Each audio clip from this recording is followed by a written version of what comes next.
welcome to this Week 5 edition of Between the Horns, presented by your Southern California Toyota dealers. Camryn Irwin alongside my good friends D'Marco Farr and JV Long. And before we get into the loss to this Chicago... What are you doing over there? I know. Being relegated. He changed. Next week I'll be off camera. Wow. Yeah.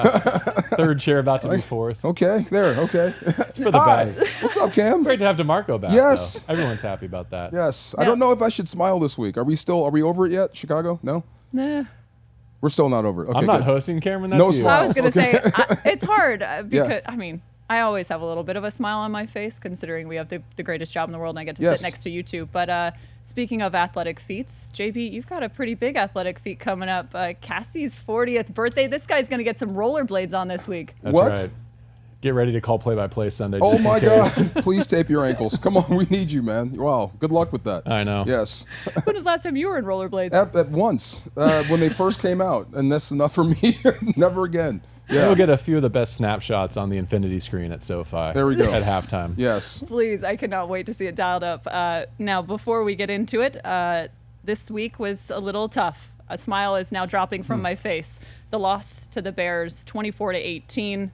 We got to dig into it because there were some points definitely left on the field. And JB, you said coming into this show that you had a lot to say. Yeah. Where do you want to begin with is this? tough the word? It's more frustrating what happened Sunday. You go. Fair? Just frustrating. And arguing about it all week and seeing the stuff on social media and on video and pointing out the weaknesses. We all get that. But I still think that if this current team, the way it is, and I know you want Puka back, you want Cooper Kupp back, you want all the guys that are injured to come back. But even the group that you have right now, if you play better in Chicago, that's a win.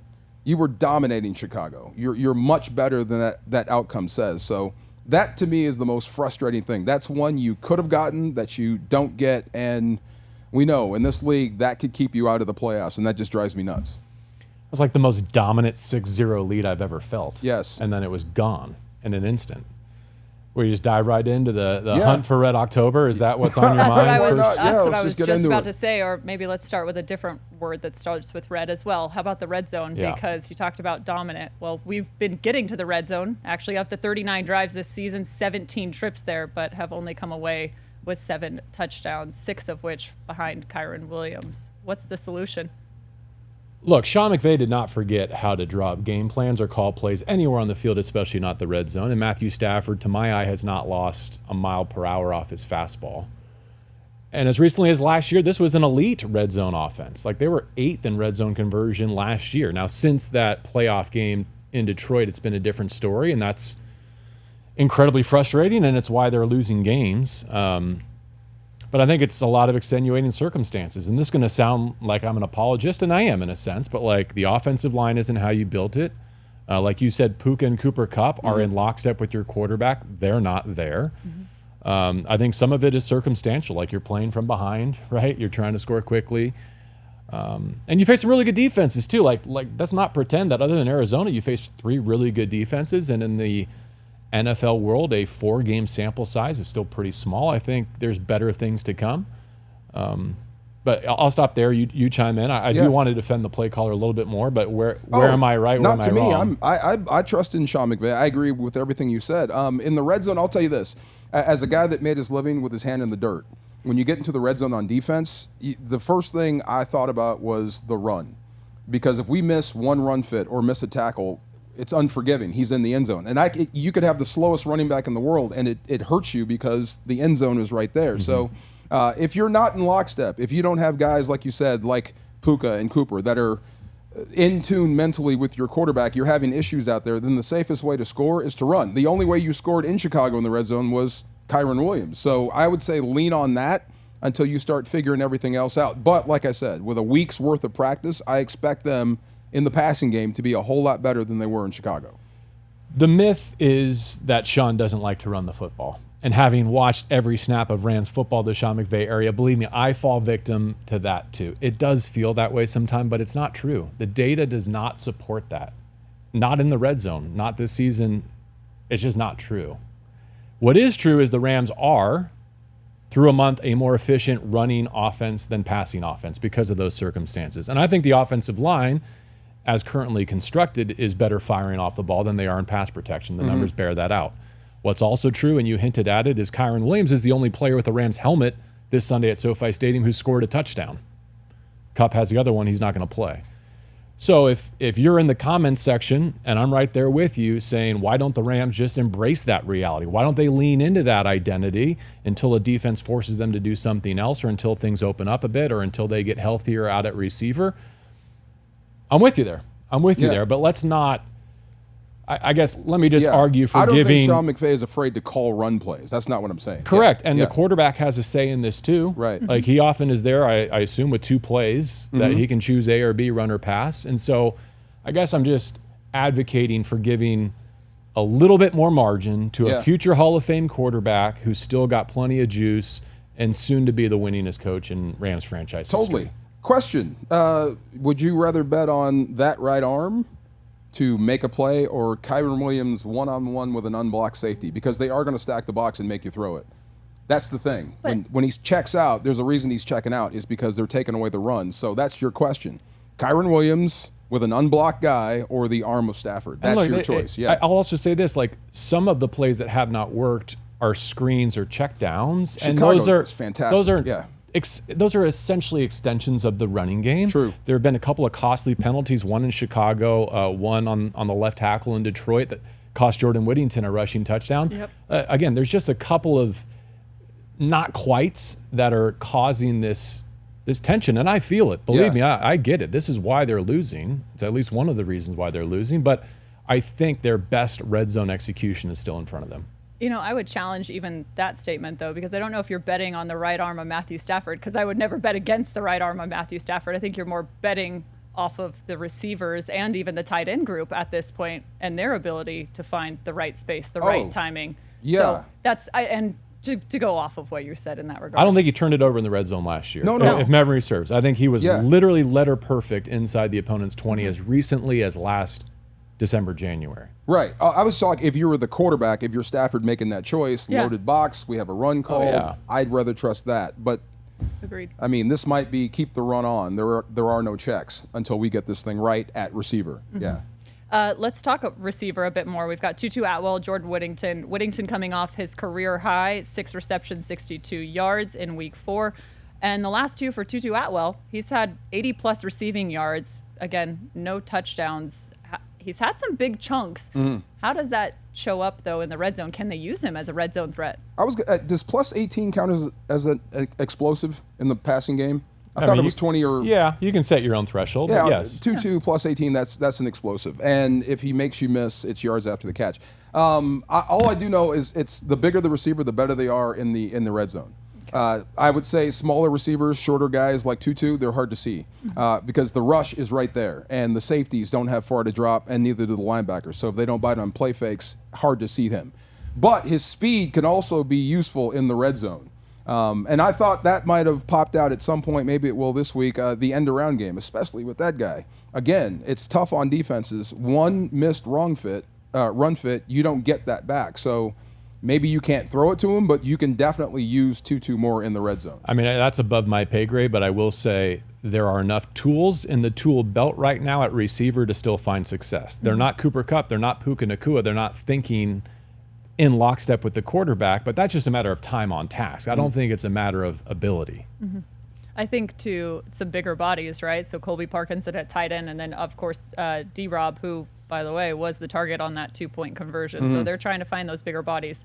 There's no questions about that. All right, let's dig into the state. I would have lost my house, by the way. I thought Parkinson would have been a bigger part of this offense early, especially in the red zone. The guy's a giraffe. He's so tall. That's where there's more there. There's more there, Yeah. and it was a weird first month, and I don't think you can account for the hand that the Rams were dealt. I'm with you. Like, the fact that Matthew Stafford doesn't have a completion on a throw into the end zone yet, like, that's never happened in his career. It hasn't happened in a long time for the Rams. I believe it's going to happen on Sunday. It was notable in this matchup that he found Parkinson earlier than he has in the previous weeks. It's felt like usually it was finding catches like about the halfway point in the game, and then all of a sudden this game I'm like, ooh, they're actually finding Parkinson a little bit earlier than they traditionally have through this season. So again, trying to find that rhythm. I'm really liking Jay Witt too. That's a big dude in the open field. At some point, he's going to find the end zone. Watch. 1 year after Puka, he's done really well to step into Puka's cleats. Yeah, it's going to be like one of the ugliest touchdown runs like in NFL history, but he's going to score with it. Watch. Yeah. All right, well, let's get into the state of the Rams as we are about through the first quarter of this season. The nugget on my paper, and you looked at me and said, are we going there? Is it as bad as it seems? Oh. Sitting at 1-3. What's your take? Okay, look, and this is dangerous because you're 1-3, and Bill Parcells, love him, and I love everything he says, and I respect it. You are what your record says you are. You're 1-3. So right now, it's going to be tough to make the postseason. Indisputable. The numbers prove that out. But it's not as bad as you think. It really isn't. You're 4 or 5 plays, 10 plays away from being 3-1 the other way. That's just how football go. So you have to practice, get better, and when those opportunities present themselves, you can't shoot yourself in the foot. You can't come up 0 for 4 or 1 for 4 in the red zone. You had that game. That should have been a win, and you let it go. It's not a matter of the Johnnies and the Joes right now. It's the execution. It's the X's and the O's that are keeping you from winning. We've been working together too long, and I want to do it for another 4 decades, if that's okay. Because literally, here's what I wrote down. And this is the tension for me, and I think a lot of Rams fans are living in it too. They're, 1-3? Mm-hmm. I could make a case that they played like 0-4, unfortunately. Mm-hmm. But I could also easily argue they should be 3-1 with a coin toss and a couple of breaks in different circumstances. And it's agonizing because we know they're not a bad team. You remember playing like old school Nintendo, whether it's Tecmo Bowl or Duck Hunt or whatever, and you would just want to rip the cartridge out, blow on it, and restart the game? Yes. Like, I want to go back to August with this team and try again because I really believe that 3-1 is a more likely representation. But all that aside, here's what I believe about the 24 Rams. This is still an above-average offense. Mm-hmm. It's still got the best quarterback in the NFC, playing behind a dinged-up offensive line that's getting some of the worst results, unfortunately, in the NFL. Mm. I don't love that. That's the reality. Nonetheless, Stafford and McVay, like we're saying, they're making it work in just about every facet, moving the football except for those short fields, which is still to come.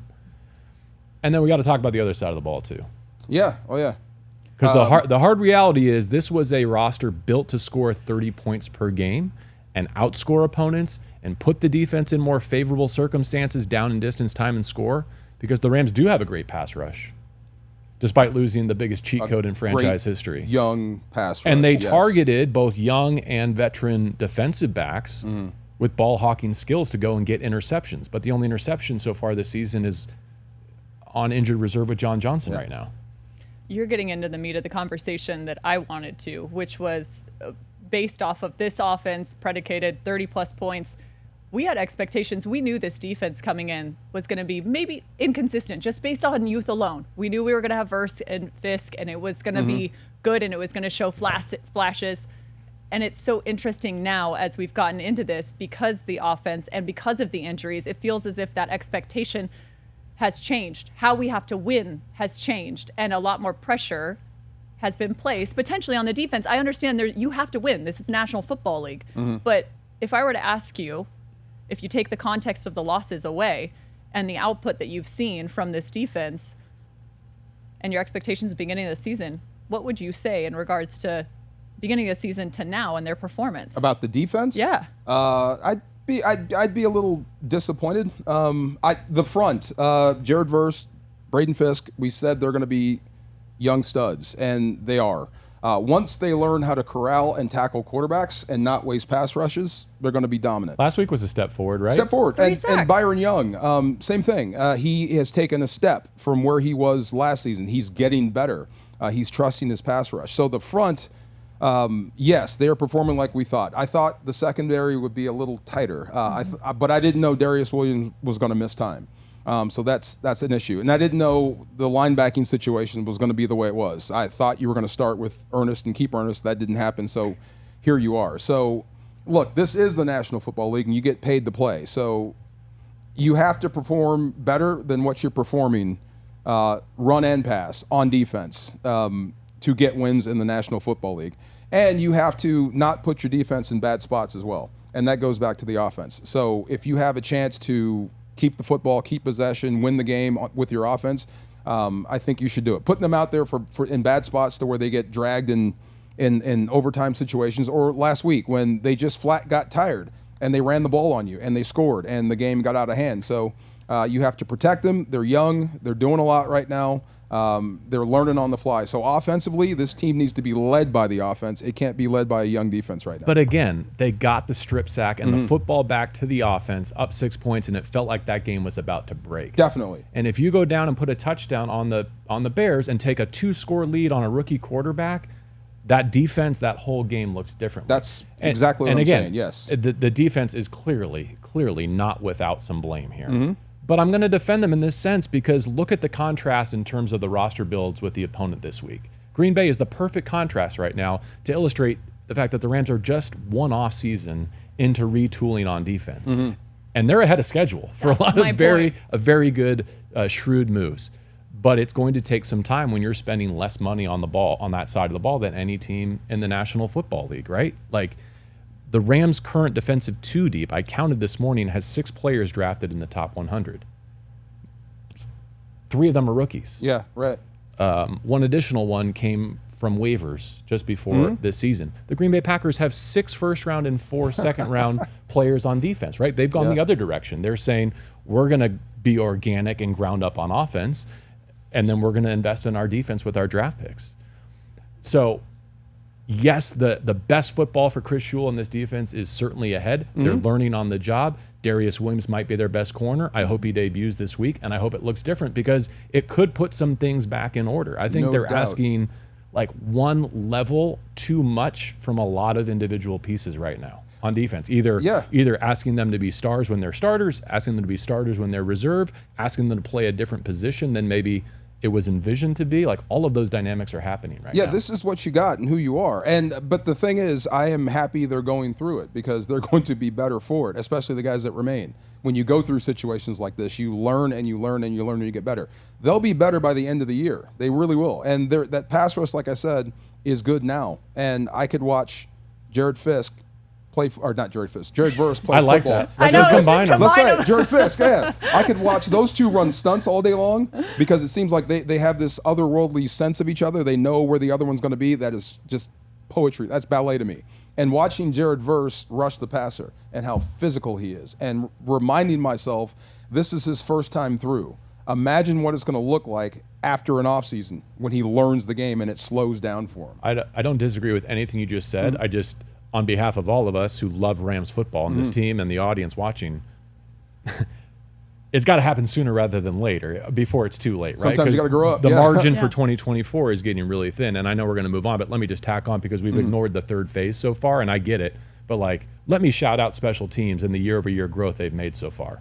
Like, again, we're searching for silver linings, and we've highlighted some of them, but the drastic improvement in the kicking game, I think, is one thing to highlight here as well. Cardi. Yeah. Punting, recovering. I mean, like big return. It stinks that last week's most consequential play might have been the Bears punt. Yeah, that took a right turn at the 8-yard line. Wow, what a punt! But the Rams won their one and only game because of how well they performed on special teams. And look, from where they were last year, I don't think we can kind of do a state of the Rams at the quarter pole and not point out good on you, Chase Blackburn and company. The learning curve is steep on the defensive side of the ball. 3 sacks against the Bears, 7 total on the season, so nearly half of that coming from just a game ago. Darious Williams, you mentioned the name. He could potentially see time this week. How might that change the complexion of the secondary? You know, I can't wait to see him go. We didn't see a ton of him. So if it's the same guy that left here and then came back, then yeah, that would be your shutdown guy. That would give you a better weapon against receivers that are, having their way with guys. So yeah, the more corners you can have, the better. So be it. You've got a great pass rush. I would assume this week, when you're facing guys like Jordan Love and they're good against the blitz, you're going to bring more than what they can block, which means you're going to try to make them throw it quick. So your corners are going to have to tackle. That's Darious Williams. They're going to have to cover in short areas. That should be Darious Williams, but I haven't seen him do it, but I'm hoping that guy is still there. If he's healthy, he helps immensely. If he's healthy, he's probably your best corner. And I think, again, he puts a lot of things in order in that back end. So I don't know how it's going to look. I have a suspicion. that it's as close to the way the Rams drew it up defensively as we've seen since training camp when Darian Kendrick went down on the first day. Laurel Murchison also back at practice, so somebody else to keep an eye out for. Lazarus, who broke his arm, and he's back. If only we all healed that quickly. Yes. And the Rams do need a little more oomph. Interior pass rush, Yeah. no doubt. Shout out to Kobe Turner. I think the part of Aaron that rubbed off on him, he's playing like 85% of the snaps. He never comes off the field. I respect that. So if he had a little more help in the middle to help him get that interior rush with those edge guys, now you got something. Especially because you just faced a Chicago team that was having a world of trouble running the football, and next thing you know, DeAndre Swift is unstoppable. We all know that can't happen against the Packers. Like the Packers, their offense, balanced, diverse, they can beat you multiple ways. You have to take at least half of their attack, and this goes back to the Darious Williams question. If the Rams are getting healthier in their secondary and the Packers are getting more injured on their receiving core, maybe that balances the scales. Turner, to your point, 50 total snaps, and I believe one of those touchdowns from Swift was actually when Turner was off the field. the Wow. field. Okay. Let's dig into the Packers and this opponent breakdown. Packers coming off a loss to Minnesota, 29-31. Minnesota looks really solid, and this will be the 100th meeting all time between the Packers and the Rams. Jordan Love, it was a lot of good and maybe not a lot of good all at the same time. He had a career high in two aspects: passing yards with 389, but also interceptions with 3 against Minnesota. This is just his second game of the season. What can you expect from him in terms of this offense? You talked about it, some quick shots, but what else? I remember, like, way back when, quarterbacks that threw for like 350 and up usually lost. Yeah. You're right. It's a sign that your game circumstances Right. weren't very You're going to have to good. gun it every single time. That's but kind of how it was for him last week, down exactly. 4 scores. My thing this week for, I guess, the Rams defense, watching the Minnesota tape, is FF. Follow Flores. Do what he did. He sent the house after Love. Love is coming back. He's still not as mobile. So he made him get on the move and made him uncomfortable a lot more than he liked. And it worked. 3 picks. And they were absolutely dominating that game. So that's the one thing I would say coming out of Chicago with the way the defense is set up now, the personnel you have. I would expect a lot more dogs and stunts out of this defense. Twist the lineup. Don't give offensive lines a dead run at your second level. Help them out with some stunts and just make them think a little bit. And if it's in the passing game, you may get after Love. He's not as mobile as he used to, and you've got some really athletic ends and some fast guys on the field. See, I was going to say, of all the opponents the Rams could have drawn this week, the Packers are on the short list for the ones I would have liked to have seen the least because of their opposing head coach and play caller, who the Rams have yet to beat. Maybe getting them out of Lambeau will help. I mean, that could be the biggest thing, right? I'm sick of going there and trudging home from the frozen tundra in defeat. So just shifting shifting the Chicago scene and Green Bay to and warm weather. SoFi can help. But kind of what I just said, like, they can shorten the game on you and they can squeeze you at the running game. They can beat you with their receivers. If you take them away, they can eviscerate you with their tight end. One of their tight ends had a great game against the Rams last year. So they just have a lot of different ways to beat you offensively, and given the state of the Rams defense, that's extremely concerning going into Sunday, and that's why the opportunity that got away last week in Chicago still stings. So where do you set your focus then in terms of defending the run, defending the pass? He dropped I think he had 54 total attempts versus Minnesota. I mean, where do you set your focus? Well, what have we been saying for years? You earn the right to rush the passer, and you do that by stopping the run. So that would be job one. If they run up and down the field on you, you've got no chance. So definitely first emphasis is making them one-dimensional, forcing the game back onto Love's shoulders, and then get after him. I was going to say, hopefully you'll have benefit of crowd noise. You are at home. This is your turf. This is your track. Your guys should feel comfortable getting after a quarterback. Cheeseheads have never been to SoFi Stadium. They're one of a small handful of teams that are yet to play in Inglewood, and I think they are ready for the moment. Yes. I hate to disappoint you in that regard. I'll be curious to see what they've got at receiver. Jaden Reed has become a true number one for them, and he's a dangerous run threat as well. I think he leads all receivers in rushing yards this season. Without Christian Watkins, that may help the Rams' cause. And we'll see about Romeo Doubs, who as of today, we're sitting here on a Thursday, I think missed practice today for a personal reason. So that might impact the answer to my question, but you can never go wrong with stopping the run. I would just like to see the Rams take the football, go score an opening drive touchdown for the first time in the first quarter of the season, and maybe dictate some circumstances to LaFleur and to Levin the Packers. Well, we did get a chance to see Camryn Williams score his 7th straight rushing touchdown. It is currently leading the NFL. You talked about it. Just keep going there. Even if it is one-dimensional, until they stop it, why not go that direction? Single-handedly saving the reputation of Notre Dame running backs. How about his pass pro, too? Dude, he is so willing. He's becoming one of my favorite guys. And I know we have on there, why isn't Blake Corum playing? Well, just say Camryn. You tackled that one. Go ahead. Yeah. We're talking about it now. Why do you need him? Camryn Williams is balling right now. I don't know how much you thought your third running back was going to get in the game anyway. Mm-hmm. This is not college, and they're not running the wishbone. Only one back at a time, guys. You pay your insurance premiums, right? Yes. Is that the most fun check that you write each? No, I hate it. But when you file a claim, aren't you glad? So happy. Yes, I see where you're going. But I mean, look, if the running game wasn't where it needs to be, or it's failing you, and you're not ranked as high as you would like running the football. I get that, but it's not like Camryn hasn't been effective. He's scoring. Totally. That's what I'm saying. So look, if the frustration is spending third-round draft capital on a player who's only seen 8 snaps of offense in garbage time at Arizona, that I get. I get that. But if the thought is that he's somehow going to elevate, speaking of Corum, the Rams' chances of winning by taking snaps away from Camryn, or even Ronnie Rivers, who's been superb as well, no, that's a no for me. In fact, the last thing I think the Rams need right now in their offensive huddle is another fresh face. Yeah, that's true. Very the true. reason they're coming off a loss is because of quite literally one pass protection breakdown. It wasn't a running back, but if Montez Sweat doesn't get to Stafford, I think we're talking a much different dynamic here today. So I'm not. If and when you need Blake Corum, he's going to be ready. He's going to be great. You're going to be glad that you drafted him. I just hope that day is far off in the future. 9 different offensive linemen have seen a start, just to give some context to that pass pro and the challenges there. So again, offensive line, a little bit of a struggle. Yeah. We'll see what they can put together. But if you don't beat a tight end as a professional defensive end, you are fired. I have to say that. If a tight end blocks you in pass pro and you don't win, you're fired. I don't think that was the design. No, definitely not. I'm just had to put that out there. Yeah. Yes. Let's talk a little Packers secondary. There might be some space for us to actually throw the ball downfield. What have you seen from the Packers secondary? Have either of you? I think every secondary is vulnerable with today's NFL. The Packers aren't any different from any other team. If you can avoid the pass rush, and they do bring it. And like I said, it's weird. Turn it on the Green Bay video. Tell me if you catch this, and you see them lining up in a 4-3.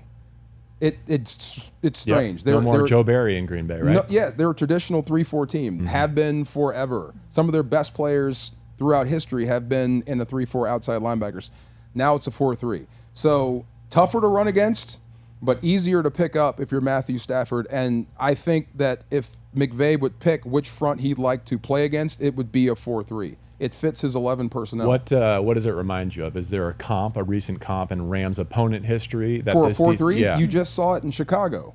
There's going to be a lot of carryover. I mean, there's cover 4, cover 2, rush 4 with stunts, maybe bring 5. That's the same thing you've just practiced against. So there'll be some great carryover from Chicago. So, like I said, just execute better.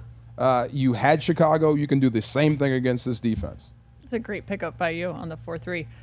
One of the last keys for me, generating takeaways, because when you look at Green Bay, they're currently leading the league. They have 12 opponent turnovers, 8 interceptions, and one guy has just been demonstrative. He has 4 interceptions in the last 4 games alone, and that's McKinney on the back end. When was the last time you saw somebody do that? I can't remember. Another Giant who got out of New York. Yeah. Wow. Unreal. So how do you... Winning isn't complicated. People complicated. Yes. And on the other side, for the Rams, just 1 interception. Where can they generate takeaways? How does it happen? It's weird. I hate going into games, either as a player or as doing this, saying the defense needs to take the ball away because of how hard it is to do. I'd say be ready for tips and overthrows. If you watch the tape with Jordan Love versus Minnesota, he was throwing high a lot. Everything went over. So there will be opportunities for tips and overthrows. Be ready for those. If we called them baskets. We didn't count them as picks as players for fun, but they are interceptions. If you have to dive and catch one, so be it. But stepping in front of one, asking a guy to step out of his comfort zone and be like a shutdown corner, not going to happen. So that or rushing the passer and knocking the ball out or getting the ball out on a rushing play. That stuff has to happen. If it's on the deck, if you get it out, it's got to be Rams football. So I think that's more of effort than saying, hey, we need more takeaways. Keys for me are getting back to situational mastery. Because I don't think you can necessarily count on Jordan Love throwing you 3 this week. I'm guessing he's going to shore that up. Cut down on penalties, something you can control, especially in your secondary. Ball security impacts the turnover margin the same way. Can you be letter perfect in clock and timeout management this week? I think you'll need to be. Can you nail your 4th down decisions? Can you capitalize in the kicking game where the Packers have actually had some real problems this year? Or even better yet, don't kick it at all, unless it's an extra point. Those are all sorts of things that I'm looking for in terms of, again, there's a narrow path to victory against a very good opponent, but this is one the Rams got to get. It's got to be 2 and 3 going into the bye. And Matthew Stafford has a head, right? Right? He does. There's a helmet on his head. So if the defense hits him in the head, that should be. Oh, I'm sorry. Never mind. I see where you're going. Yeah, I see where you're going. Helmet, head, tap. Okay. Yeah. No. I like it. We got your keys. Do you have any last keys going into this matchup? Mine was the takeaways. So what do you have? I think when did he? I think that was coming back from Arizona. It was man in the mirror time, and they responded versus San Fran. They got the win. Yeah. I don't mind going right back to that. And I know it's cliche to say like, okay, we're going to start the season over from this point here. That's yada yada yada. But you can forget all that, man. This team is good enough to win, and they're not as bad as 1 and 3 says. I really believe that. So go out and play. Go out and play your best game at home in SoFi and get this ship turned around. Get a winning week, not a losing week, and start a streak. Oh, ship with a P? Ship. With a P. Yeah. Gotcha. I want to make sure we get that out. Or either way you want to take it, actually. I'm with you. I don't think this group has come within an Ethan Evans kickoff of its best football yet. Yep. I just hope that they can get there while it still matters, because the difference between a win going into the bye and a loss, as we all know, is stark. But I also look to the Green Bay Packers and last year's experience as a model for what's still possible. Remember going to Green Bay last year? They were dead in the water. They couldn't score a touchdown. They couldn't get points early in games. There were rumblings about Jordan Love. Now he's got paid, and they've been a rocket ship ever since. Finally, you get these guys at your place. Let's go. Yes, sir. Same script, just flip it. I know Sean ain't quitting. Oh, my God. A week away from the bye, a win away from the bye. And there's one thing I know for sure, and it's that I'm glad I have you two in my huddle. So thanks so much for joining us on Between the Horns for this Week 5 edition presented by our Southern California Toyota dealers, Camryn Irwin, D'Marco Farr, and JB Long. We can't wait to see you in SoFi on Sunday.